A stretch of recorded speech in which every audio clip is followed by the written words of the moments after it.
علیکم ګرانو مینوالو، امید لرم چې تاسو ټول به روغ جوړ وئ او د ژوند په موضوع کې به وئ. دوستانو، ډیر افسوسناکه دردناکه واقعه مخې ته راغلې ده. د صوابۍ سره تعلق لرونکي 200 کروړه چا ظالمانو په جایداد په تنازع باندې قتل کړل. دوستانو، چا قتل کړل او ولې قتل کړل؟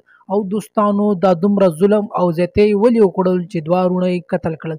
دوستانو، که چېرې تاسو د مکمل معلومات نه ځان خبرول غواړئ او د دې کسانو د مور فریاد اوریدل غواړئ چې د دې مور څه وایي چې آیا زه به د انصاف ماته د کوم ځای نه میلاو شي، آیا ماته به پولیس انصاف راکوي او که حکومت په انصاف راکوي، ځکه چې ماته ډیر زیات واړه بچي پاتې شول، د دوی به زه څنګه پرورش کوم او دوی ته به زه څنګه جامې او کیړۍ پوره کوم. دوستانو، که چېرې تاسو د مکمل معلومات نه ځان خبرول غواړئ نو دوستانو دا ویډیو در سره تر اخره وګورئ چې د مکمل معلومات نه خبر شئ چې آیا دا واقعیا سوه او دومره ظلم او زیاتی ولې وکړو چې 2 سکا وروڼه یې قتل کړل.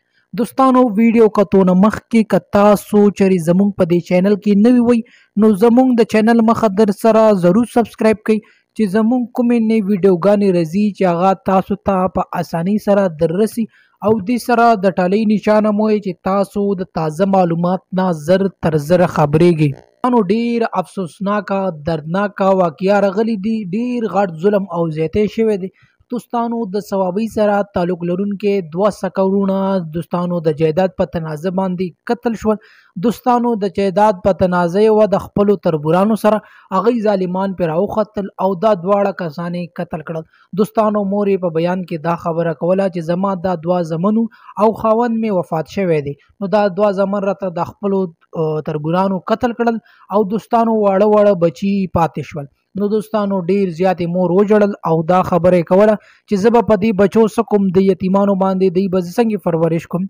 نو دوستانو، د هغې وزیر اعلی صاحب نه او د آی جي صاحب نه دا درخواست کړی دی چې ما ته د انصاف میلاو شي، ما سره دومره غټ ظلم او زیاتی ولې وشو، آیا زه د انصاف د چا نه وغواړم؟ دوستانو، یقینا چې ډیر غټ ظلم او زیاتی شوی دی. دوستانو، که چېرې تاسو زموږ دا چینل باندې نوي وئ نو د چینل مخه در سره ضرور سبسکرایب کړئ. شکریه. د الله